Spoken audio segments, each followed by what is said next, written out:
Muy buenas noches a todos. Bienvenidos a este segundo webinar de la serie Seminarios Virtuales Respondiendo a la Crisis. Este seminario de webinars está organizado por las comisiones de CONCYT y con el apoyo de CENACYT.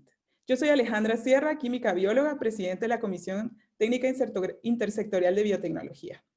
En esta serie tenemos planificados más de 30 temas diferentes, del área de salud, economía, innovación, educación, ciencias básicas, emprendimiento, entre muchos otros. Todo esto tiene como objetivo, pues, apoyar a la crisis con ciencia. Esta crisis inicia el 31 de diciembre de 2019 cuando se reporta por primera vez a la Organización Mundial de la Salud que hay una neumonía de causa desconocida en Wuhan, China. Un mes después, el 30 de enero, el brote fue declarado una emergencia de salud pública a nivel internacional.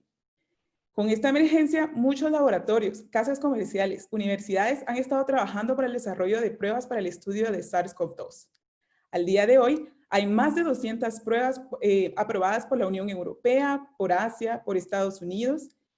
Dentro de la región latinoamericana no tenemos eso en común, pues acá no se desarrollan tantas pruebas propias para desarrollar kits, para desarrollar nuestras propias pruebas de diagnóstico. Dependemos de los kits desarrollados por otros países como Estados Unidos o Europa. Y ante esta amenaza a nivel mundial, los recursos son limitados y la escasez se vuelve una necesidad que nosotros podamos adaptarnos y desarrollar nuestros propios kits. En cuanto a las metodologías aprobadas por FDA, tanto en Europa como en Asia y como en Estados Unidos, se encuentra el PCR, la secuenciación, las pruebas serológicas y la. Es muy importante aclarar que estas metodologías están aprobadas FDA, pero no quiere decir que todas se utilicen para diagnóstico. Hay muchas de estas pruebas que están desarrolladas para otras aplicaciones del estudio del SARS-CoV-2. Y por eso es que tenemos hoy dos panelistas invitadas que nos van a estar explicando estas diferencias, cuáles sí se usan para diagnóstico y cuáles sí se usan para apoyo o para vigilancia epidemiológica. Para presentarlas, tenemos con nosotros a la bióloga Silvia Zúñiga, quien cuenta con un máster en biología molecular, tiene un bachelor en química biológica estudiado en Kalmar, y actualmente está trabajando en el departamento de microbiología, en la sección de virología en el laboratorio de Karolinska en Estocolmo. También tenemos a la bioquímica y microbióloga Karen Cifuentes, quien cuenta con un estudio de posgrado en la Escuela de Genómica Clínica de la Universidad de Buenos Aires, Argentina. Actualmente está trabajando en el Instituto de Investigaciones Químicas, Biológicas, Biomédicas y Biofísicas de la Universidad Mariano Gálvez, en donde es la coordinadora del Laboratorio de Secuenciación de Nueva Generación, además que es catedrática universitaria de los cursos de tecnología biomolecular. Antes de comenzar este webinar y darle la palabra a nuestras panelistas, quiero aclarar que como Silvia está en Suecia, sabemos que este tema del país de Suecia, que ha tenido una respuesta diferente al resto del mundo con esta pandemia, en el cual ha tomado medidas políticas y económicas de no cerrar el país, no será el tema que estaremos discutiendo el día de hoy. Sin embargo, si este tema es de su interés, nos pueden hacer saber en el chat y nosotros podemos hacer una segunda fase de este webinar. El objetivo de este webinar es hablar cómo está trabajando Suecia en cuanto al diagnóstico del coronavirus, qué pruebas está utilizando y cómo está respondiendo a esta escasez de reactivos que tiene. Y también tendremos a Karen que nos estará hablando acerca de la realidad que tenemos en Guatemala y qué podemos hacer con la pandemia. Para comenzar, vamos a empezar con Silvia y le vamos a preguntar, ella nos va a hacer una presentación acerca de cuál es ese diagnóstico, cuál es el algoritmo que utiliza para el diagnóstico de pacientes en Suecia. Así que te cedo la palabra, Silvia. Entonces, buenos días, buenas noches para ustedes, buenos días para mí, son las 4 de la mañana. Y primero quiero compartir mi PowerPoint presentación contigo. Bueno, nuevamente mi nombre es Silvia Zúñiga. Yo estudié biología en la Universidad del Valle y posteriormente volví a estudiar biología en la Universidad de Kalmar y estudié también biología molecular. También estudié biomedicina, que es la carrera químico-biólogo en su país, y estoy actualmente trabajando con Karolinska Institut en el departamento de biología como ingeniero molecular. Les voy a dar una pequeña recopilación de la historia de Karolinska. Karolinska somos 8 hospitales, somos la cadena de hospitales o el centro de investigación hospitalaria más grande del mundo. Los 2 hospitales mayores son Huddinge y Solna. Yo trabajo en Huddinge y los otros hospitales son hospitales que están abiertos 24 horas los 7 días de la semana. Lo muy importante de Karolinska es que nosotros tenemos dos partes, una que es parte de investigación y la otra que es la parte médica, ¿verdad? Que tenemos nuestros pacientes, así que estamos muy acoplados, todos tenemos los mismos recursos, los dos hospitales grandes tienen la mayor cantidad de laboratorios, pero los hospitales periféricos tienen el 90% de los análisis, pueden realizar el 90% de análisis que nosotros realizamos. Bueno, entonces vamos a entender que primero que cuando en los dos hospitales mayores tenemos centros de distribución, los cuales nosotros llamamos LMP. Lo que estos centros de distribución aceptan pruebas de todos los hospitales, asilos de ancianos, doctores privados, todas las pequeñas clínicas y los hospitales mayores en los cuales necesitan algunos análisis muy específicos, genéticos, o que simple y sencillamente necesitan ser compartidos por varios hospitales debido a la falta en estos momentos de que estamos centrados en el COVID y no estamos centrados en otros diagnósticos que son muy importantes. En la parte, no sé si ve mi cursor en la presentación, pero donde está el lado izquierdo de la pantalla, donde está nuestro robot, que lo que hace es que recibe todas las pruebas del hospital donde está el laboratorio. Este es Huddinge, me voy a enfocar todo a Huddinge, y todos los diferentes partes de emergencias, laboripartos, envían en los tubos, o sea, recibimos 24 horas. En la fotografía del medio podemos ver que cada hospital envía sus pequeñas cajas con pruebas. Todos, COVID, tenemos la prioridad de enviarlo cada 4 horas. Entonces, aunque hagan una prueba nada más durante esas 4 horas, ellos envían un taxi, que es una ambulancia taxi, o no esperan para enviar muchas pruebas, sino que tratamos de tener el flujo constante. También tenemos otro tipo de cajas de transporte, dependiendo del medio, por lo menos feces, que son excremento, feces y orina, lo mandamos en especiales cajas de contenedores que están con friolito, para que lleguen frías, congeladas a nuestro centro de distribución, a nuestro laboratorio. Lo increíble de este centro de distribución es que tenemos robots en los cuales todas las pruebas son puestas en este robot y el robot es capaz de distinguir leyendo los códigos de barra de cada una de las pruebas el área del hospital, si va a ir a un análisis químico, hematológico o molecular. Estamos divididos en colores, si ustedes lo ven en la parte derecha del robot.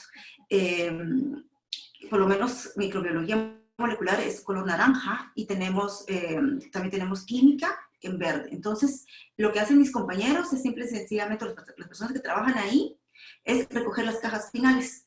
Si alguna prueba el doctor no mandó la orden o falta alguna información, el robot no lo acepta. Entonces, las personas que están trabajando ahí tienen que llamar a nuestro centro de información y estas personas se ponen en contacto con el doctor y le preguntan, esta muestra la envió a cuál departamento y para poderles dar un seguimiento lo más pronto posible. Por eso es muy importante que esté abierto las 24 horas, los 7 días de la semana.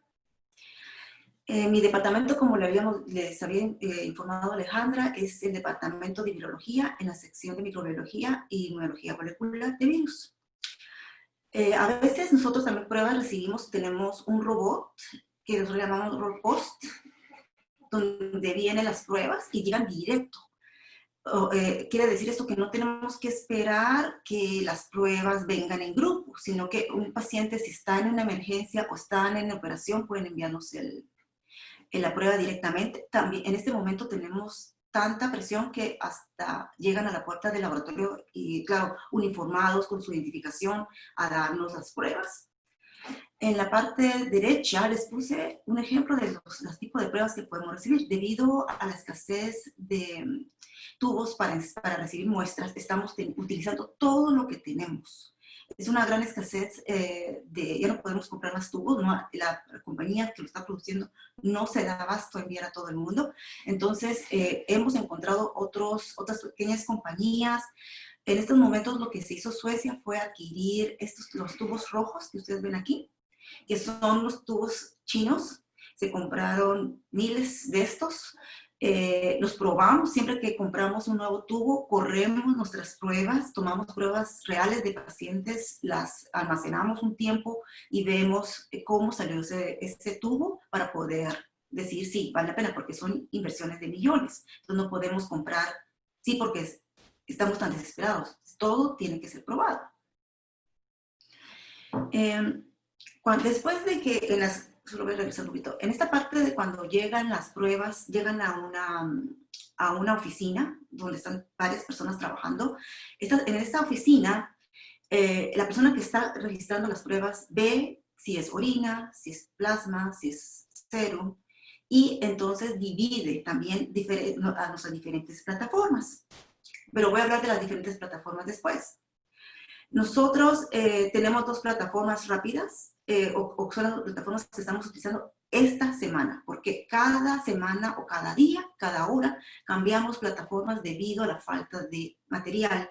Entonces tratamos de llenar las plataformas que aceptan una mayor cantidad de pruebas para no desperdiciar o utilizar todos nuestros controles, porque por lo menos hay una de las máquinas, les voy a explicar cuál, utiliza unos controles demasiado caros. Entonces no podemos poner esa máquina por 3 pruebas. Tenemos que llenar una plata de PCR, que son 96 pruebas que se pueden correr simultáneamente. Cuando llegan las pruebas, llegan a nuestra campana de extracción. Tenemos nuestros lisantes ya preparados. Tenemos 2 tipos de lisantes, como lo ven ustedes aquí. Uno que tiene 250 microlitros y uno que tiene 350 microlitros, y es dependiendo. Cuando están ellos haciendo los lisis, llega alguien y les dice, vamos a correr 350. Entonces, todas las pruebas que en ese momento se reciben, se van para 350. Entonces, siempre estamos atentos de cómo va el flujo durante el día y durante la tarde y durante la noche. Es muy importante que todos respetemos las medidas de seguridad.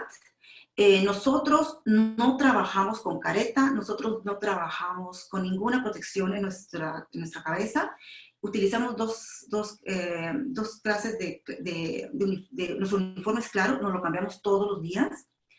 No trabajamos tampoco, tenemos zapatos internos, pero no son zapatos especiales o del laboratorio, ¿no? Son zapatos que tú te sientes cómoda y que tú sabes que no vas a poder utilizar en la calle, sino que solamente de laboratorio, tu vestidor, y te regresas. Muy importante es también que siempre mantenemos limpiando constantemente nuestras campanas, puesto que nosotros utilizamos 2 tipos de lisantes. Sabemos que el virus está inactivo, entonces no tenemos que estar preocupándonos que podamos respirar el virus, porque el virus ya está muerto, solo lo estamos detectando. Y siempre, ¿verdad? Cuando trabajamos, todo el equipo plástico que tenemos sobre nuestra ropa, tenemos otro equipo, y sobre ese equipo, un equipo desechable. Siempre, cuando vas a terminar de trabajar, todo tu equipo te lo quitas y lo metes a la campana en un contenedor. Entonces, cuando sacas esa bolsa, ya está toda la ropa que utilizaste desechable, todos tus guantes y lo que tú tiraste. Y todo eso va a un gran container que se puede meter cosas y no se pueden sacar. Y es un container plástico y lo estamos cambiando durante el día de acuerdo a cómo se está llenando las pruebas. Como les dije, nosotros, dependiendo de la máquina, dependiendo de la plataforma que utilizamos el lisante. Este por lo menos es para cobas, es 350 microlitros, entonces todos los frasquitos, todos los tubos los tenemos ya llenos de 350 con una pipeta electrónica. Eso, una persona durante el día también se encarga de estar complementando, llenando tubos, porque no sabemos cuánto va a venir. Entonces es muy importante que tengamos un buen flujo. Este lisante lo utilizamos, como les digo, cuando recibimos las pruebas al principio, pedimos nosotros como trabajadores que se lisaran las pruebas y que queríamos 2 veces, dependiendo de la plataforma, por nuestra seguridad. Después de que las pruebas son enviadas a la máquina, que les voy a explicar después, tenemos nuestro biobank. Cuando el paciente envía la prueba, la envían estos pequeños tubitos. Como ven, hay de diferentes colores debido a que utilizamos diferentes ahora. Aproximadamente esperamos 500 microlitros de prueba, pero ustedes saben muy bien que estas pruebas a veces, como a veces son saliva, a veces son sputum, a veces es nasophoring, dependiendo de la prueba es el volumen que nosotros recibimos. Si tenemos muy poco volumen, siempre agregamos PBS y succionamos todo el contenido del tubo y eso lo ponemos en nuestro biobanco, que son estos pequeños Pindur Tube de 250 de 2 mililitros y que aguantan la temperatura hasta de -80. ¿Por qué es importante? Tomamos todas estas muestras porque no sabemos cuál va a ser, en ese momento no sabemos cuál es el resultado del análisis para ese paciente. Si es positivo o negativo, o si vamos a necesitar volver a correrlo. Después de un tiempo, tenemos que validar nuevas pruebas. Entonces podemos tomar 350 microlitros otra vez, podemos hacer vacunas, podemos ver muchas cosas de investigación que se están haciendo en este momento en Karolinska. Entonces es muy importante nuestro biobank. Al principio nosotros pensamos, muy bien, vamos a tener un pequeño refrigerador y nos van a llegar. En este momento tenemos todas las pruebas en el sótano porque no nos damos abasto. Eso quiere decir, ¿por qué? Porque hay pacientes que toman varias veces la prueba. Entonces es muy importante que el biobank es como el pulmón de Karolinska. Después no sabemos los que sobrevivamos, de ahí se va a sacar la vacuna y el remedio, todo el futuro de nuestra población, ¿verdad? Entonces ahora les voy a hablar de nuestra plataforma o del algoritmo que nosotros utilizamos para nuestras pruebas. Nosotros en Hoodinger tenemos 3 métodos para correr nuestro real-time PCR o nuestras pruebas moleculares para determinar SARS-CoV-2 RNA. La primera que estamos implementando, solo voy a bajarte. La primera que vemos es el GeneXpert. Este solo lo estamos utilizando en las emergencias, las salas de operaciones y cuidados intensivos. ¿Por qué? GeneXpert trabaja muy bien, es un resultado de 50 minutos, pero no podemos comprar todos los kits que queremos, porque la compañía que los fabrica no se da abasto a abastecer todo el mundo. Entonces, ellos lo que hicieron fue que dividieron, y lo que nos tocó a nosotros nos tiene que durar hasta que la compañía nos diga otra vez, bueno, ya tenemos más para ustedes. Entonces, somos muy cuidadosos en usar GeneXpert. La siguiente plataforma es Cobas 6800. Esta la utilizamos solamente para isotopado nasal y plasma. Nosotros detectamos COVID y plasma. Estas pruebas son esta máquina es una maravilla, son 3 horas, no te tienes que poner mucho énfasis en todo el proceso, pero es una máquina muy sensible. Entonces, todas las muestras que vemos, la viscosidad del moco, o vemos la saliva espesa, o vemos que tiene alguna basura o algún cuerpo extraño en la muestra, no lo corremos ahí, porque simple y sencillamente puede pararnos la máquina y echar todas las muestras a perder. Es muy, muy sensible esa máquina. Y el siguiente es in-house PCR. En esta técnica tú puedes correr todos tipos de muestras. Utilizamos 2 lisantes porque esta prueba sí va a necesitar mucho manejo. Entonces, para la persona que estamos trabajando con este tipo de pruebas es muy importante que nos resguardemos. Podemos correr saliva, flema, hisopado nasal, heces, orina, plasma y fluido de los tubos de los respiradores. Muchas veces tenemos pacientes que cuando entraron a cuidados intensivos no dieron positivos a COVID, pero debido a que el manejo de pacientes personal puede encontrar COVID estando en intensivo. Y estas personas, recuerden que están sedadas. Entonces, lo que hacen es que como cambian los tubos de respiración, al cambiar el tubo, guardan el líquido que está condensado y eso nosotros lo podemos entrar para saber si ellos tienen COVID.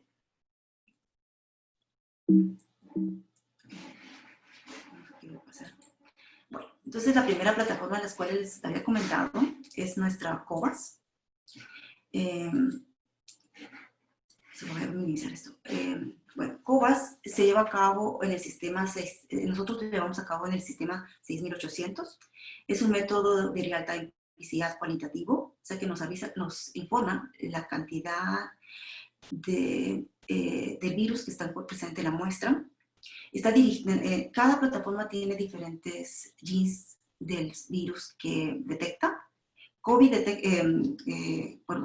detecta el ORF1 y también detecta E.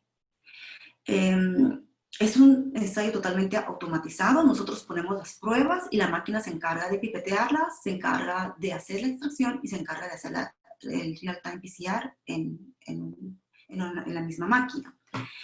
A cada muestra se le agrega un control interno por cada muestra.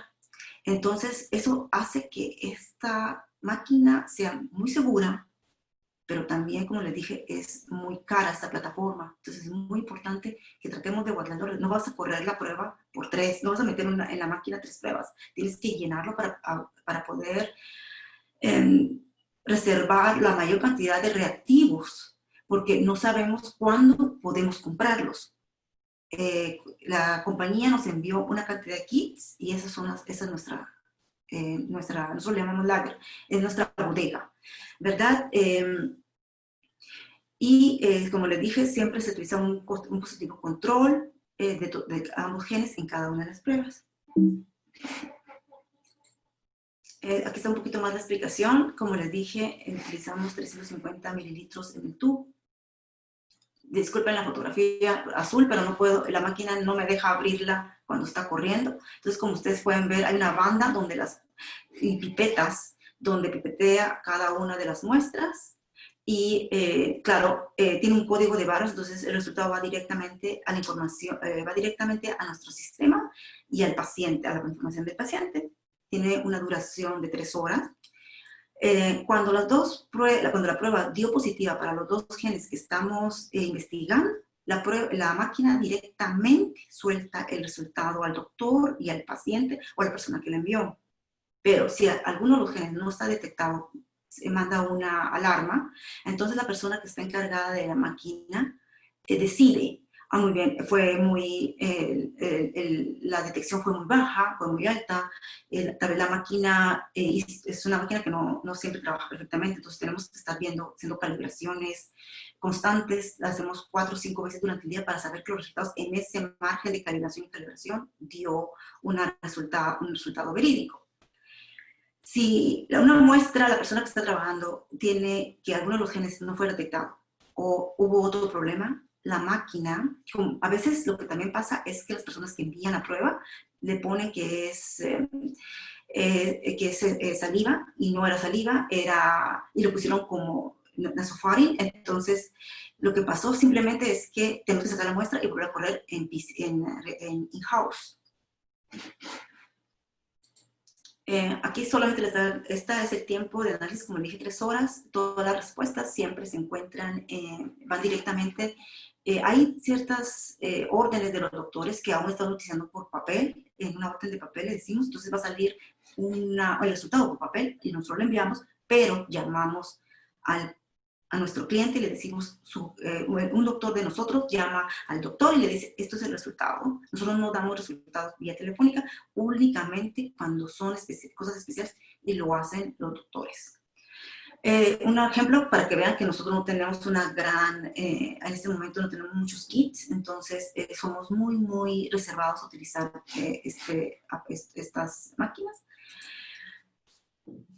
Lo que me gusta de trabajar de Karolinska es que nosotros no esperamos de que se terminen los reactivos, los tubos. Siempre estamos viendo constantemente y tenemos esa presión de buscar otras soluciones. Entonces, debido a este problema con COVAS, se compró el sistema de reserva Novamats Molecular System. Trabaja con los mismos genes de COVAS, pero trabaja más lentamente y toma un mínimo, debido a que trabaja más lentamente, toma una cantidad de muestras menores. Entonces, en este momento lo vamos a validar. ¿Qué quiere decir validar? Que vamos a correr pruebas que ya corrimos en COVAS, en house o en otra plataforma de varios hospitales y las vamos a probar aquí y vamos a saber cómo son los resultados. Y claro, que todo lo que estábamos esperando, que ha bajado una gran cantidad de presión a nosotros, es el GeneXpert. Como les dije anteriormente, se encuentra solamente en emergencias, hospitales que trabajan 24 horas, 7 días. Tiene unos resultados de 50 minutos. La gran desventaja es que no tenemos todos los kits que quisiéramos comprar y tenemos cada prueba cuesta alrededor de $42. Entonces es una plataforma muy cara, pero cuando yo tuve pacientes el día domingo que trabajé, pues todos estamos trabajando tiempo extra, que van a hacer un trasplante de páncreas, entonces simple y sencillamente yo recomendé, porque lo habían mandado a Cobas, entonces dije, no, si él va a hacer trasplante, le van a hacer, tengo un paciente también fue transfusión de sangre, simple y sencillamente lo envié al hospital 24/7 y por internamente, y el cliente, el doctor estaba muy agradecido porque ellos no saben cómo es nuestra metodología. Ellos saben que nosotros les vamos a dar una respuesta. Y nosotros somos los que tenemos, conjuntamente con nuestros doctores, virólogos, tomar la decisión para agilizar, para que nuestro paciente tenga la respuesta lo antes posible. Claro, hay pacientes que solo quieren saber, yo tengo o no tengo corona. Entonces tenemos prioridades. La prioridad de nosotros son los pacientes de emergencia, que están en cuidados intensivos, y las pacientes que van para operación. Y este es el trabajo que yo realizo, es la plataforma que yo trabajo, es el in-house. Como les dije, yo recibo todo tipo de muestras: saliva, flema, hisopado nasal, heces, orina, tubos de los respiradores y plasma.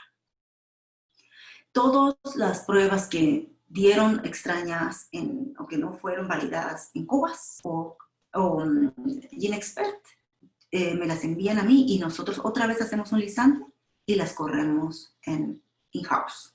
Este es el tipo de resultados que ustedes van a recibir en in-house. Si ustedes ven, estos son nuestros controles que salieron muy bonitos y después tenemos las pruebas. Entonces, de acuerdo a eso, nosotros vamos viendo que todas nuestras pruebas estén dentro del margen de los controles. Controles utilizamos controles para extracción, controles para PCR, y también utilizamos, en los controles de extracción están los controles cuando hicieron los lisantes, para ver que nuestros lisantes no estén contaminados también. O sea, siempre estamos viendo que el agua no está contaminada, que nuestro PBS no esté contaminado. El sistema, la primera parte es tenemos estos dos robots que son Hamilton, que lo que hacen es simplemente sacar el contenido de 250 microlitros de cada tipo de muestra, porque recuérdense que recibimos diferentes tipos de tubos a una placa de extracción.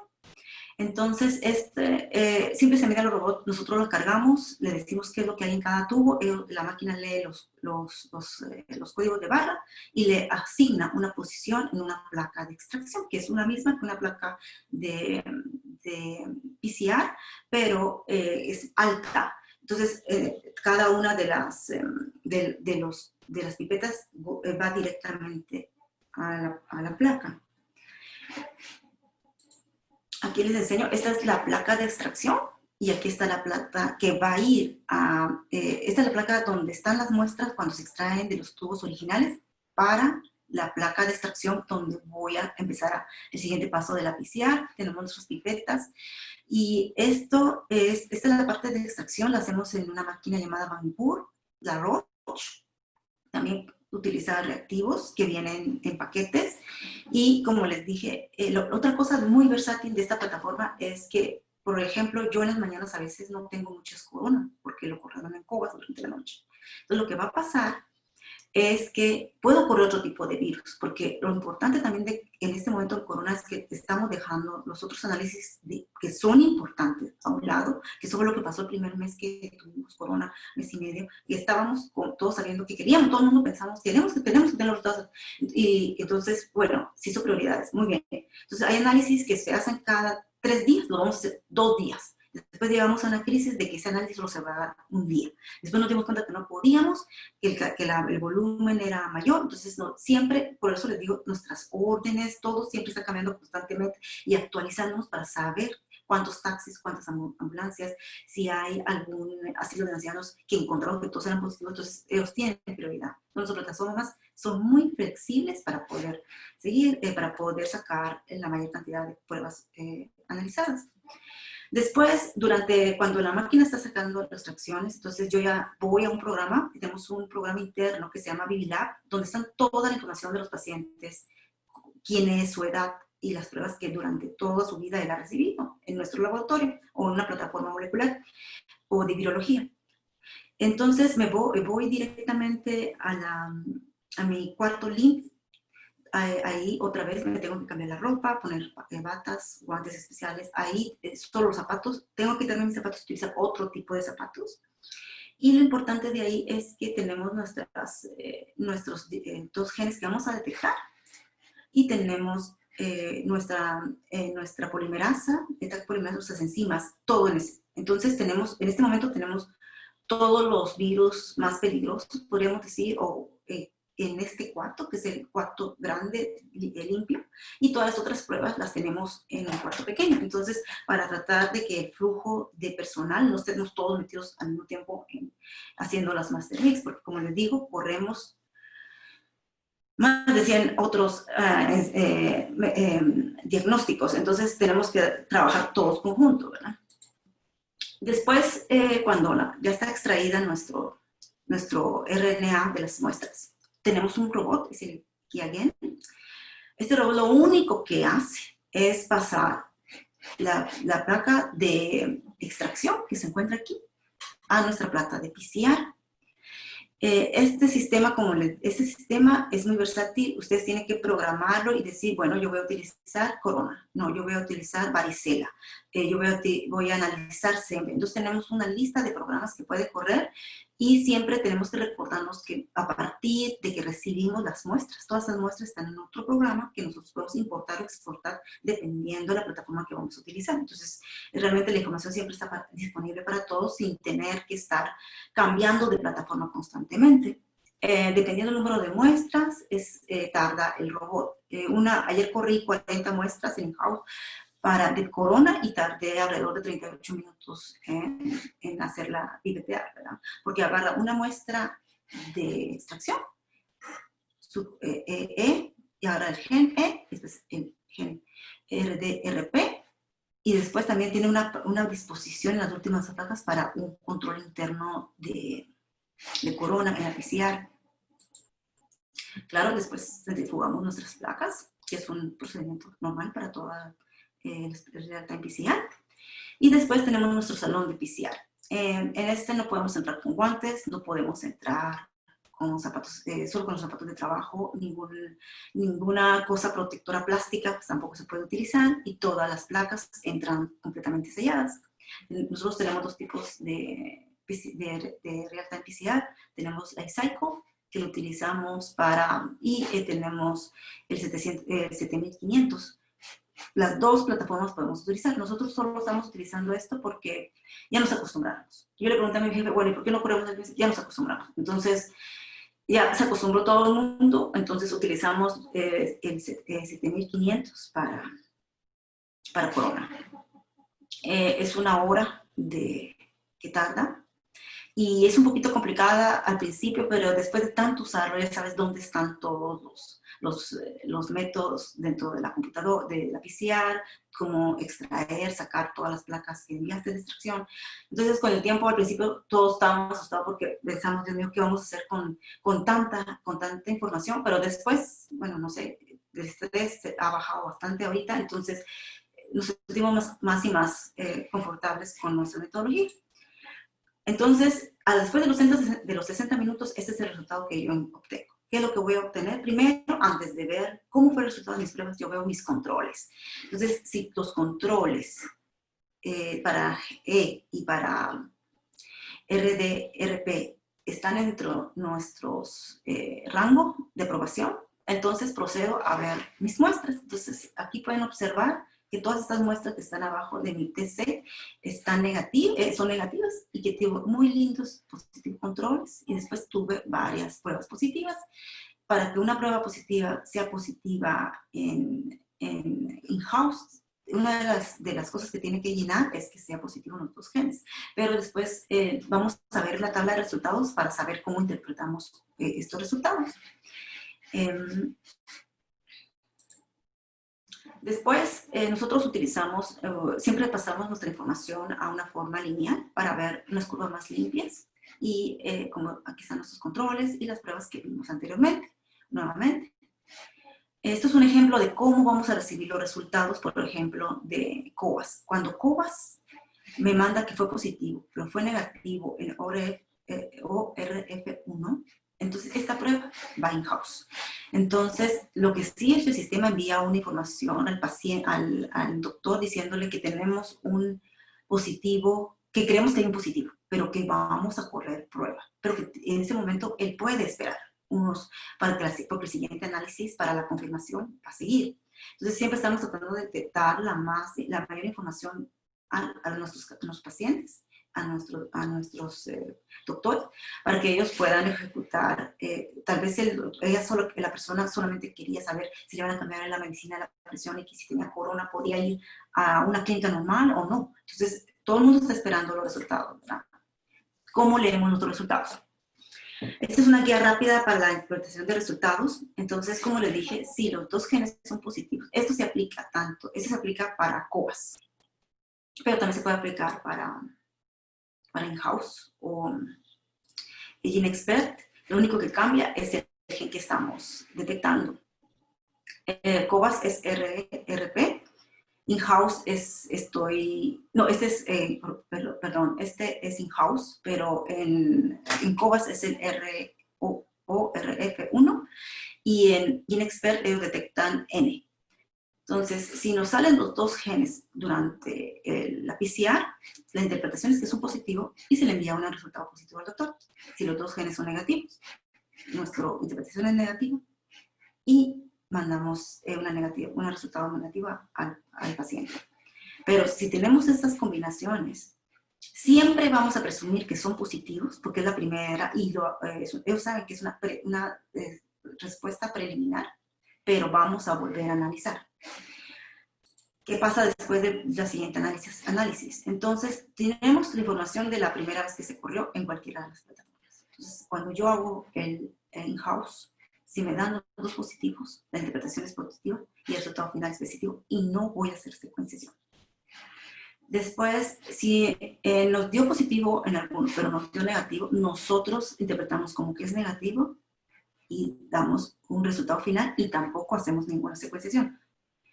Si el doctor en ese momento dice, bueno, pero es que él tiene los síntomas, entonces tal vez la carga viral es muy baja, tal vez por eso COVAS lo interpretó positivo. Vamos a tomar una muestra en una semana, en unos días, dependiendo de la salud del paciente. Otra vez, si tenemos positivo y negativo en la primera corrida, pero tenemos negativo y positivo, siempre va a ser positivo, porque nos damos cuenta que el E y el RDRF salieron positivos, aunque no pudimos detectar los otros dos en la plataforma. Vamos a decir que es positivo, el resultado es positivo, y sí vamos a secuenciar. Después vamos a hablar un poquito de la secuenciación. Tenemos los siguientes resultados. Tenemos cuando es positivo y fue positivo, pero no fue negativo en los otros genes de confirmación. Pasamos a tomar una nueva muestra, mandamos un resultado positivo y lo mandamos a secuenciación. También cuando tenemos los dos positivos, pero fue negativo en E, mandamos positivo, pero no secuenciamos. Si todo fue negativo desde el principio, fue negativo E, pero fue negativo todo, otra vez no secuenciamos. Y la última, que es la más importante, creo yo, bueno, esta es negativo, positivo, positivo, negativo, lo mandamos como otra vez como positivo, final positivo, y sí secuenciamos. Después, esta también puede ser E negativo, confirmación positiva, E negativo, confirmación positiva, posible tomar una nueva, vamos a tomar una nueva muestra, lo vamos a mandar un resultado positivo y sí lo vamos a secuenciar. Nosotros no podemos secuenciar todos los pacientes, porque no es algo interesante. Porque recordemos que COVID-SARS es un virus de ARN que es muy inestable. Y eso lo hemos visto en varias, todos alrededor del mundo se ha llegado a esa conclusión que es un virus muy inestable, pero que puede ser que no esté mutando tan rápidamente, sino que simple y sencillamente, siendo muy inestable, puede dar unas lecturas que pueden ser muy diferentes a lo que estamos esperando o que la máquina entiende. Entonces tratamos de secuenciar, como les dije, las muestras que sí valgan la pena, y por eso es importante que tengamos nuestro biobank para poder tener acceso a esas muestras en el tiempo más corto. Si alguien me manda de otra, debido a que nosotros sí compartimos la información entre nuestros hospitales, entre nuestras universidades, entre las personas profesionales de la medicina, si usted me dice, yo quisiera, voy a probar una vacuna nueva, ¿podría enviarme 10 pacientes? Sí, claro, le quito la información personal del paciente, le mando cómo fueron los resultados de esa prueba y tomo 300 microlitros de nuestro biobank. Entonces, siempre estamos en constante enviando las secuenciaciones que son las que tenemos que enviar, las que son importantes de enviar y ayudando a todos nuestros proyectos de Karolinska, de otros países, tenemos contacto con Polonia, tenemos contacto con Italia, todos estamos en el mismo barco. Entonces, si no nos ayudamos, no vamos a salir de esta. Entonces, la siguiente es, bueno, entonces hasta este momento termina mi presentación, pero les voy a dar la información de cuáles son los proyectos actuales y nuevos análisis en los que yo estoy involucrada y en lo que estoy involucrada con personas de Mariano Gálvez, de San Carlos, y de la misma universidad donde estudié en Guatemala. Tenemos un pequeño grupo, somos muy activas y queremos ayudar. Ese es el objetivo de nosotros. Entonces tenemos dos pequeños proyectos. El primero es que queremos hacer el in-house ELISA para detectar los anticuerpos. Es muy importante saber, aquí en Suecia, debido a nuestra política, la mayoría de personas hemos tenido corona. Yo tuve corona. Entonces, soy una sobreviviente. Entonces, debido a eso, estamos tratando de ver quiénes ya fueron infectados. Esto ya lo estamos haciendo aquí. El paso siguiente que está haciendo Karolinska y la región de Estocolmo, donde yo vivo, es que todas las personas que trabajamos en hospitales pueden llegar con nosotros. Yo voy a empezar a tomar la muestra en mi hospital la próxima semana. Voy a tomar muestra de sangre, de plasma y de saliva. Y vamos a saber quiénes ya fueron infectados de mis compañeros o quiénes están infectados de mis compañeros y siguen trabajando, pero no tienen ningún síntoma. Entonces, yo quisiera hacer eso en Guatemala. ¿Por qué? Porque nosotros, aquí en Suecia, si yo no trabajo, yo tengo 3 semanas pagadas completas de mi salario. Si yo sigo enferma de corona, yo tengo mi salario todavía. En Guatemala nosotros no tenemos eso, especialmente la gente mayor que vive al día. Entonces yo creo que es muy importante, no es un método de detección, no, de diagnóstico, es un método de saber es un método de cómo se está manejando, cómo está la población. Tal vez ya hay gente que fue infectada y ni siquiera lo supo. Yo tengo compañeros que fueron infectados y nunca supieron. Entonces, por eso lo quiero hacer. El siguiente proyecto, que el jueves voy a estar en la validación de las nuevas enzimas, es LAMP, es el Loop Medial Isolation Amplification. Entonces, de eso espero que vamos a tener una próxima conferencia, pero ayer encontré este video y quiero que ustedes lo vean para que se animen a venir al próximo video. Tenemos una positiva y tenemos todos los reagentes con una muestra positiva. Entonces, es una PCR en un tubo. Y si ustedes ven el cambio de color, quiere decir que esta persona o esta muestra es positiva.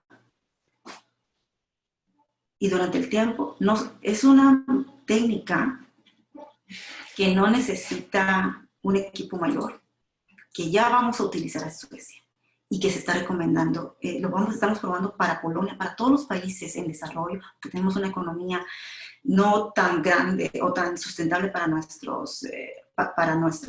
poder tomar muestras de cobas en toda Guatemala. Entonces yo quiero llevar ese diagnóstico, porque este método de diagnóstico lo estamos probando. Ya hay varios artículos publicados. En Estados Unidos lo van a utilizar y en Europa lo vamos a utilizar. Alemania ya está utilizando otro tipo de metodología que no es real-time PCR para diagnosticar. Entonces tenemos que encontrar un método donde tengamos los reactivos, un método que sea barato y que podamos llegar a toda la población. No importando que estés en el occidente, en el oriente de Guatemala, donde muchas veces no hay recursos moleculares o económicos para poder llevarse. Y para finalizar mi conferencia les quiero contar que nosotros tenemos dentro de Karolinska, tenemos dos proyectos, dos pequeñas cosas que nos están ayudando en este momento. y en la parte izquierda dice tac metlón, que quiere decir dame las gracias por hacer mi trabajo con un mejor salario. Todos los que trabajamos en Corona, los que trabajamos en Karolinska, debido a la saturación de pruebas, al principio no queremos que únicamente que nos den las gracias, sí, es muy conmovedor de que los niños nos mandan cartas, que los niños nos mandan regalos, que compañías nos mandan almuerzos, que las compañías nos mandan presentes. No queremos regalos, no queremos eso. Lo que queremos es que nuestro trabajo se valide y que nos paguen bien por lo que estamos haciendo. La otra parte se llama Cuídate a ti mismo y a otros. Es una guía porque el estrés que hemos tenido por Corona, pues hay problemas con los compañeros enferman, todos. El tiempo que yo estaba trabajando, mi marido estaba muy, muy enfermo y yo estaba bien asustada porque una compañera de ella se murió y era mucho más joven que él, o sea, más joven que él. Entonces yo estaba muy asustada, entonces decía, Dios mío, yo estoy trabajando y ¿qué pasa si cuando yo regreso a la casa, entonces él está peor? Y después, claro, me enfermé, entonces tuve que quedarme con él. Entonces, todo ese estrés, ellos nos están enseñando que tenemos que hacer deporte, tenemos que salir a caminar, tenemos que hablar, tenemos reuniones donde hablamos todos los días. ¿Cómo nos fue hoy? ¿Qué fue lo que pasó? ¿Cómo podemos mejorar? Y todos estamos tratando de hablar, pasando para eso. Entonces, muchas gracias y este momento es mi presentación. Pero una preguntita más, solo tengo una diapositiva. Esto es... Suecia ayer a las 12 de la noche, tomé la fotografía, tenemos 30,000 personas infectadas, diagnosticadas. Eso quiere decir que tenemos tal vez otras 25,000 que se quedaron en su casa, pero no les mandamos hacer el análisis porque no son prioridad, porque sabemos que son en un grupo no prioritario, hicimos grupos. Tenemos alrededor, en este momento, 1,873 personas muertas. La mayoría es increíble, es un 70% más hombres.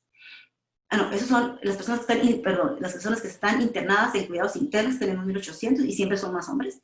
Y las personas que han muerto hasta ayer era 3,700 personas. Muchas gracias. Muchísimas gracias, Silvia. La verdad que fue muy didáctica tu presentación. Pues ya tenemos una idea de cómo funciona pues, el laboratorio en Suecia y que también pues, la necesidad de reactivos no solo está afectando pues, a los países en vías de desarrollo, sino que también está afectando al primer mundo. Esto implica mucho de que pues no estábamos listos para esta pandemia. Y pues bueno, vamos a iniciar con como con la parte de preguntas. Tengo algunas preguntas y también el público va a hacer y también les invito al público que en el apartado de preguntas y respuestas puedan escribirlos para que les vaya leyendo yo a los panelistas. Y ahora, ya que Silvia pues ya nos presentó, vamos a invitar a Karen Alejandra porque quiero que nos explique si en Suecia se utiliza GeneXpert, que es PCR. Se utiliza COVAS, que también se basa en PCR. El in-house que habló Silvia también es PCR, pero también habló de secuenciación. Entonces, Karen, no sé si nos podrías explicar cuál es la diferencia del PCR con la secuenciación. Hola, buenas noches a todos. Gracias por estar compartiendo con nosotros el día de hoy y gracias a Alejandra y a Silvia también por estar compartiendo este panel.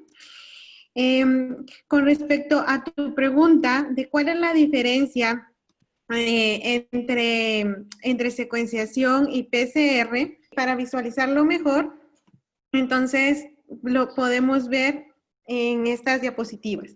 Cuando hablamos de la técnica de PCR que se está utilizando, es un PCR en tiempo real. Entonces, en transcripción inversa, porque el genoma del virus es un genoma de ARN.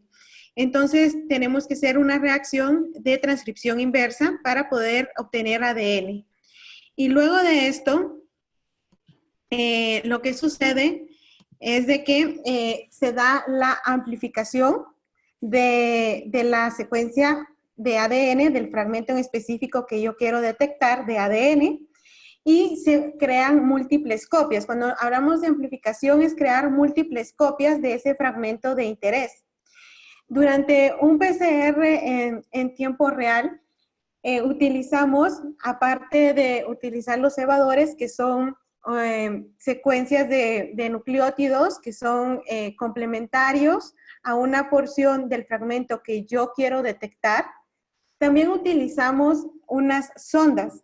Y las sondas son oligonucleótidos también que están unidos a una molécula fluorescente.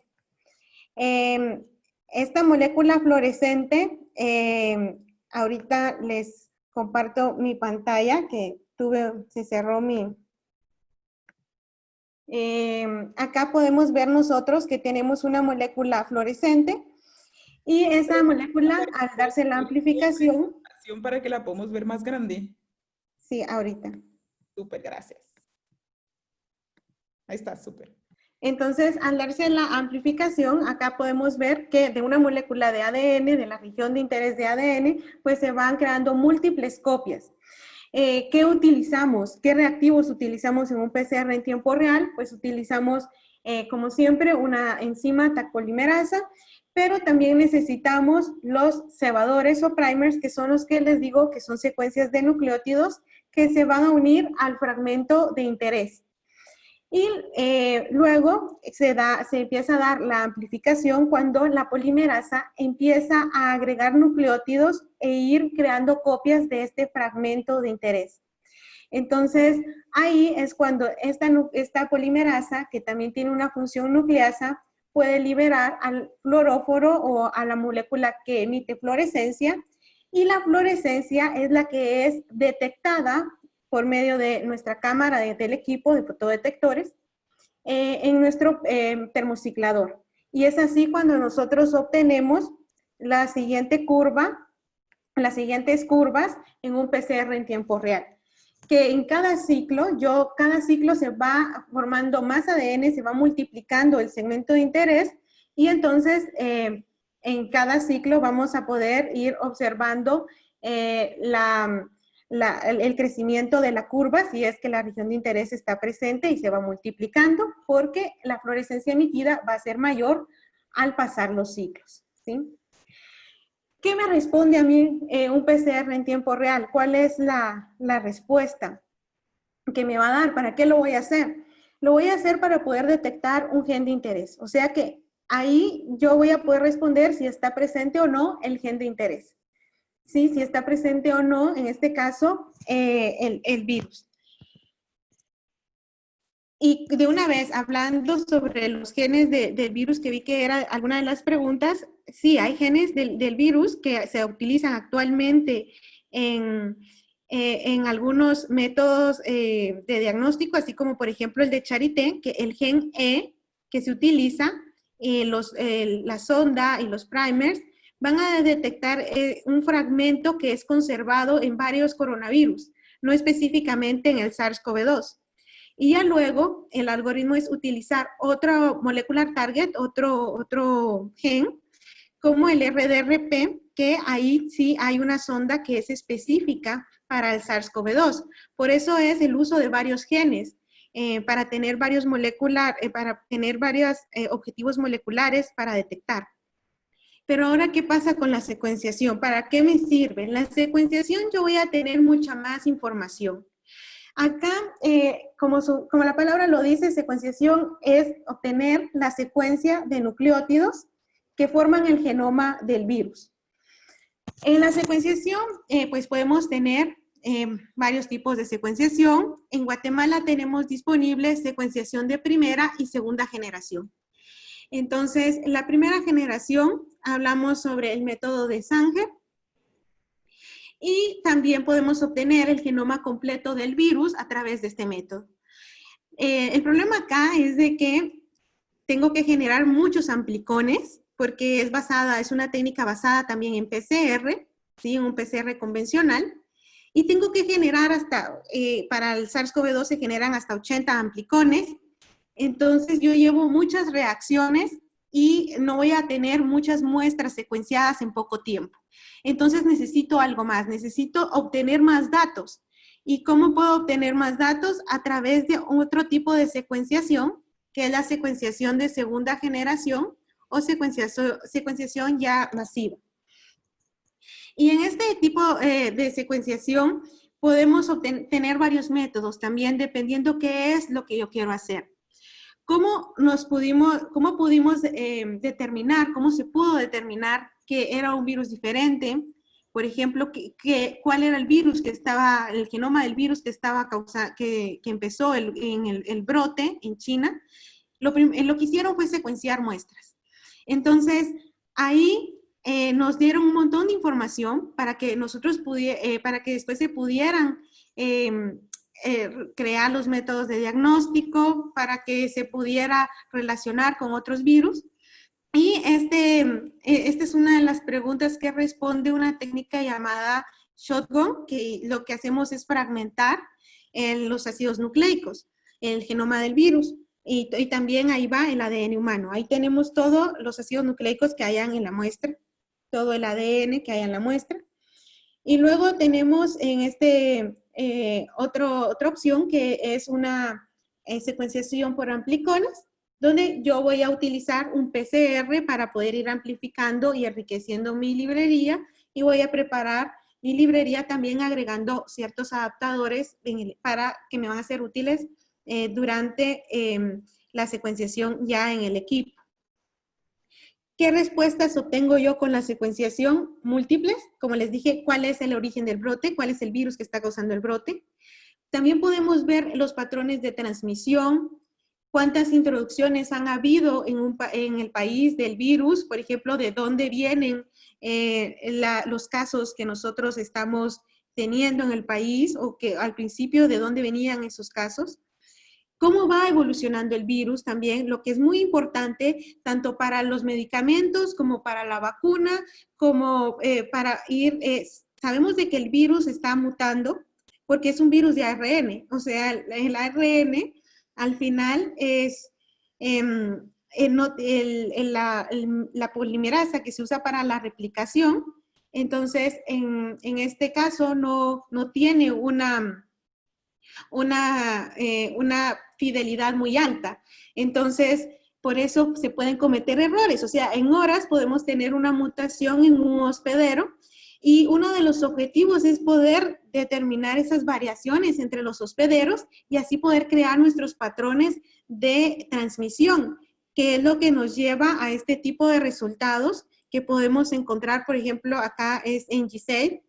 Y acá podemos ir monitoreando de dónde vienen ciertas muestras, con quién está más relacionado el brote que está en Nueva York, por ejemplo, que muchas de las muestras de acá arriba encontramos que son de Nueva York y que están relacionadas con las celestes que son de Europa. Entonces, y mucho más abajo vemos muestras de otros también estados, también de Nueva York, y cómo están relacionadas con China o con otros países. Y así podemos ir viendo cómo va la evolución del virus y cómo son los patrones de transmisión. Y eso es lo que a nosotros acá en Guatemala, pues ahorita nos falta tener también para poder ir monitoreando nuestros casos y también para poder ir confirmando nuestras detecciones. Y también al final nos va a servir ahorita que más adelante ya se empiece a reabrir el país, para poder ir monitoreando y haciendo una vigilancia de nuestros casos. O sea, de que la secuenciación es un must be, lo tenemos que implementar en el país de este virus. Excelente, y muchísimas gracias por la presentación y por las diferencias. Ya tenemos varias preguntas del público. Este webinar solo debe durar 1 hora, pero les pido por favor que den 10 minutos de su tiempo para que podamos contestar más preguntas, y ya nos vamos a despedir, y me disculpo por la hora. Esta es para Silvia, y queríamos preguntarte ¿por qué utilizas otras muestras si se supone que la muestra de nasofaringea es como la que se utiliza y que la que está en los protocolos? ¿Por qué ustedes analizan heces, orina? ¿Cómo está la sensibilidad ahí? Muy bien, gracias. Pues primero, nosotros, Suecia sigue todas las recomendaciones del CDC y de la OMG, pero también nosotros tomamos nuestras propias decisiones, y las decisiones se toman en base a los pacientes. Entonces, si tienes un paciente que está en coma, en un intensivo, muchas veces no le encuentras venas, o si le encuentras venas, pero no le puedes tomar una nasofaringea porque tiene una máquina respiradora en su tráquea. Entonces tenemos que tomar muestras de ellos. Entonces, por eso utilizamos diferentes muestras. Todas nuestras muestras de nuestros diferentes plasma, orina, feces, todo está validado. Entonces, es muy importante, como les dije siempre, primero que seamos creativos, que que seamos capaces de encontrar los mejores métodos para satisfacer a nuestros pacientes. Entonces, por eso es que utilizamos diferentes muestras dependiendo al paciente. Nasofaringes, por ejemplo, los tubos con el hisopo están ahorita escasos. Nosotros no sabemos si van a haber, o simplemente las compañías que lo están produciendo no se dan abasto de distribuirlos y además el precio ha subido mucho. Entonces, ¿por qué le vas a meter, por qué vas a golpear a un niño o mejor guardar los que son para personas pudiendo tomar esa saliva? Entonces, esa es la respuesta, es que tenemos que tomar en cuenta las necesidades de nuestros pacientes y también los recursos que nosotros tenemos. Excelente, muchas gracias por la respuesta, Silvia. Y ahora con Karen, después de la presentación de Silvia y lo que nos está contando Silvia también de que tenemos que aprovechar nuestros recursos, ella habló acerca de un protocolo in-house. ¿Tú consideras que en Guatemala tenemos la infraestructura para hacer un in-house también? Lo que sabemos es de que en estos momentos el Laboratorio Nacional de Salud está utilizando un método in-house, que es el método de Charité. Entonces, sí podemos hacer un método in-house, hay varios, está el del Instituto Pasteur, y los podemos utilizar porque tenemos los equipos, tenemos el laboratorio de bioseguridad 2 que hay en algunas instituciones académicas y en algunos laboratorios del país. Lo que sí es de que si nosotros queremos diseñar nuestra propia prueba in-house, sí es posible que lo hagamos, pero dependemos siempre de mandar a traer nuestros oligonucleótidos, nuestros primers, nuestras sondas. Entonces, ahí es donde encontramos un problema de distribución y solo si se empieza, ahorita que nos damos cuenta que no hay abastecimiento para todos y empezamos a crear un bioemprendimiento en Guatemala donde se pueda unir biotecnólogos, bioinformáticos, ingenieros, etcétera, para poder producir esta clase de reactivos acá. Muchísimas gracias, Karen. Y ahora voy con Silvia. Tu laboratorio está bastante automatizado, tienen sus áreas divididas, ya tienen sus métodos de bioseguridad para cada área. Y en cuanto a personal, ¿cuántas personas trabajan en tu laboratorio? Y con esta pandemia, ¿tuvieron que contratar a más personas? O como tú nos estabas contando que también corren otros virus, ¿cómo se manejó eso? Bueno, lo primero que hicimos, que fue muy acertado, aunque lo hicimos un poco tarde porque fue, como todos sabemos, muy rápido todo, es que nos reunimos todos y en el laboratorio todos tomamos las decisiones. Todos nuestros jefes son los que nos oyen y porque otra cosa que es muy importante de resaltar en los laboratorios de nosotros es que el 40% de las personas que trabajan en el laboratorio son químicos biólogos. El otro 60% somos biólogos moleculares, yo soy ingeniera de laboratorio. Tenemos químicos, tenemos muchos químicos, farmacéuticos, físicos, matemáticos y doctores. Entonces somos, nuestro grupo de trabajo es no homogéneo, podemos lograr muchas ideas diferentes. Entonces, el primer paso fue que todas las personas que estábamos en ese momento teníamos que aprender a hacer todo de COVID, desde cómo etiquetamos las muestras, hasta cómo correr cubas, cómo correr GeneXpert y cómo correr in-house. ¿Por qué? El 80% de las personas que trabajan en mi laboratorio ya fuimos contagiados con COVID. Y hubo un momento que nuestro personal son 40 personas, solo llegábamos 13, o llegábamos 10, o llegábamos 18. No sabíamos qué es lo que iba a pasar día con día. En Suecia, si alguno de tus hijos está enfermo, tú como papá te puedes quedar a cuidarlo. Y nadie te puede decir que no. Entonces tengo compañeras que tienen hijos pequeños. En mi caso, mi marido se enfermó, entonces también te puedes quedar a cuidarlo. Entonces eso fue lo que primero todos llegamos a la conclusión, que todos tenemos que saber hasta cómo encontrar o abrir cajas de los reactivos, todos. Segundo, fue que Karolinska lanzó una gran convocatoria. Todas las personas que pudieran trabajar, que fueran doctores, que fueran químicos, que fueran farmacéuticos, que fueran todos relacionados al hospital, que estaban pensionados o que estaban trabajando en investigación, tenemos varios que son estudiando postdoctorado, doctorado, podrían ser incluidos en nuestro personal solamente para COVID. En el caso de nosotros, tengo gente que cuando cerraron las fronteras aquí, se quedaron varados de Polonia, que son ingenieros moleculares en Polonia, no saben sueco, pero saben inglés, los aceptamos.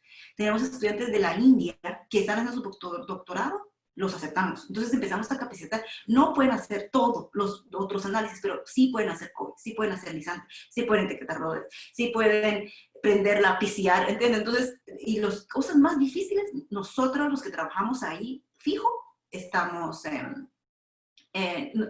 somos los que estamos viendo que ellos están haciendo todo bien, ¿verdad? Entonces, y mis jefas, bueno, nosotros tenemos lo que es un coordinador de área. Entonces, todos los coordinadores de área, tenemos cuatro chicas increíbles, están todo el día llamando teléfono, buscando los materiales, viendo que se perdió esta caja, mientras que nosotros estamos trabajando en nuestros análisis, ¿verdad?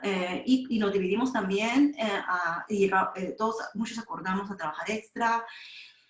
Yo trabajo 6 días a la semana, trabajo el domingo, entonces, porque puedo, pero hay gente que tiene niños y no puede. Entonces, como les digo, la flexibilidad es una cosa increíble en Karolinska. Muchas gracias. Entonces sí, tenemos que pensar que tenemos que tener bastante gente como para correr pues esto, porque puede ser que nos enfermemos, entonces me parece genial. Y ya como cerrando, quisiera hablar del video que dejaste al final de LAMP. No sé si de forma breve Karen nos dice de qué se trata y de ahí ya tú nos cuentas y después nos puedes compartir ese protocolo si lo logran validar. Entonces Karen, te dejo la palabra para que... Bueno, LAMP no es una técnica de PCR, es una técnica de amplificación, que lo que obtenemos es múltiples copias de los ácidos del ADN, pero la ventaja que tiene es de que se trabaja con una polimerasa a una temperatura única, que está alrededor de los 60, 65 grados y usamos también 6 primers, por ejemplo, porque sí es una técnica específica. Entonces, al final, la diferencia es de que no utilizamos un termociclador en tiempo real, no necesitamos un termociclador con lámpara, con fotodetectores, porque al final únicamente necesitamos un baño de María o un termociclador convencional para poder incubar a una sola temperatura, y la polimerasa tiene una acción deslizante que va a permitir que las hebras de ADN pues se puedan ir separando. Excelente, muchas gracias. Y Silvia, ¿tú nos podrías decir si después nos podrías compartir ese protocolo, si es un protocolo libre? Bueno, sí, ya es bueno, primero fue creado por un grupo de doctores en el Instituto de Investigación de Karolinska, que es una parte de los hospitales Karolinska. Ellos han hecho ya la validación, pero estaban tratando, la persona que es una parte de su doctorado, de encontrar, como tenemos que hacer una extracción de ARN, entonces es una parte que sí necesitamos un poco más de equipo. Entonces, la semana pasada y esta semana probaron nuevas enzimas para no hacer una extracción. Entonces, parece que ya lo lograron. Entonces, el día jueves voy a estar, me van a explicar todo el método, me van a explicar, vamos a hacer pruebas reales. Entonces, ese es uno de los proyectos que tenemos con Nancy González y tu grupo, de tratar de entrar a Guatemala y validar esa metodología. Como dice, nos va a ahorrar mucho dinero, nos va a ahorrar mucho tiempo. Como usted vio en el video, son 30 minutos. Entonces, podríamos utilizar ese método no como un diagnóstico al principio, hasta que no esté validado en todo el mundo, pero sí como un indicador. Solamente saber que tú tienes corona cuando estás en un hospital y en lugar de decir, bueno, usted tiene corona, y otra cosa, que no solo muestra la concentración del virus, entonces esa persona que tiene una gran concentración es una persona que puede transmitirla. Si no fue detectado con LAMP, tiene una concentración de virus tan baja que no tiene ningún síntoma. Entonces, esas personas pueden quedarse en su casa, no tienen ningún síntoma, volver a trabajar. Eso es lo mismo que me pasó a mí. Yo tuve corona, tuve una semana en casa con fiebre de 39 grados y de un día a otro se quitó todo. Como fue cuando llegó, se fue. Y ahorita, gracias a Dios, pues ya estamos trabajando. Mi esposo, él duró un mes muy enfermo.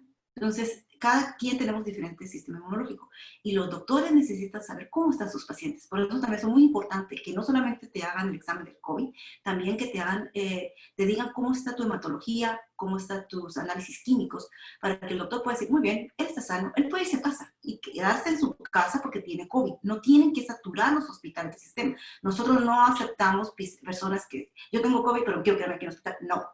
La prioridad son las personas que están en los grupos más, que se pueden, en los grupos más afectados, que pueden morir. Y por eso en nuestros grupos más afectados, ustedes vieron en mi gráfica, son ancianos. Son ancianos que están en un asilo de ancianos y el personal los llegó a contagiar, o su familia. Pues ahí vamos a estar atentos. Si queremos trabajar contigo, esperemos que podamos correr esta prueba de LAMP. Qué bueno que hablaste acerca de qué personas se quedan en hospital y cómo pues las personas que pueden quedarse en casa, mejor se quedan en casa, pero también necesitamos diagnosticarlos y esto podría ser una forma. Y de allí quiero cerrar, pero antes de esto quisiera hacerles la pregunta de anticuerpos porque no hablamos mucho de las pruebas de anticuerpos. Entonces, solo como para que aclararan cualquiera de las dos, que me digan cuál es su opinión acerca de las pruebas de anticuerpos, si se usan para diagnóstico o no. Para que aclarar eso al público, por favor, gracias. Karen, si quieres tú primero, o... ¿No? Okay. Si quiere hablarse, sí. Muy bien. La prueba de anticuerpos no es una prueba de diagnóstico. Lo que estamos viendo en esta prueba es una prueba epidemiológica. Queremos saber cómo está el virus. Si hay personas que se contagiaron, en qué fase de... cómo está la concentración. ¿Tienen algún tipo de inmunidad propia ya si les volviera a dar el virus? Entonces, y en una población especialmente como les dije, es muy importante para saber, bueno, las personas ya fueron contagiadas, o sea, tuvo COVID y tiene anticuerpos, vuelve a trabajar. Porque como sabemos, en Guatemala no tenemos un sistema propio para cuando tú estás desempleado, muy bien, te va a llegar tu cheque mensual. No hay ese sistema. Entonces, especialmente la gente anciana que vive al día.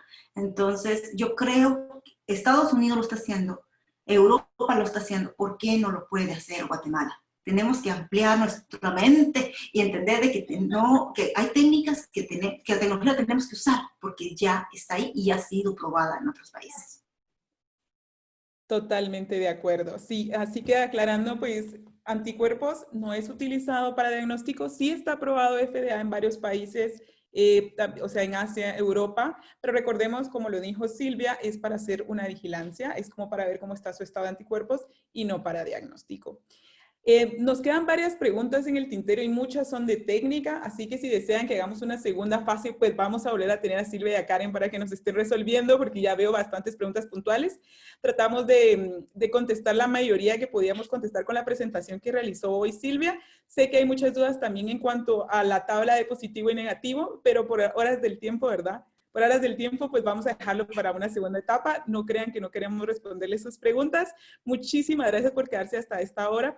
Les recuerdo que si ustedes necesitan diploma, toda la gente que está participando por vía Zoom, necesito que me contesten la encuesta, que les van a mandar el link acerca de la retroalimentación, de cómo les pareció este webinar. Agradezco muchísimo a Karen y a Silvia por su tiempo, por las horas tan cruzadas, por su valiosa información. Nos quedó bastante claro pues todas las metodologías en que se basan y cómo las está trabajando Suecia, y que nos quedamos con la idea de que podemos trabajar juntos para poder ayudar a Guatemala. Entonces, que tengan feliz noche. Muchas gracias. Gracias, feliz noche.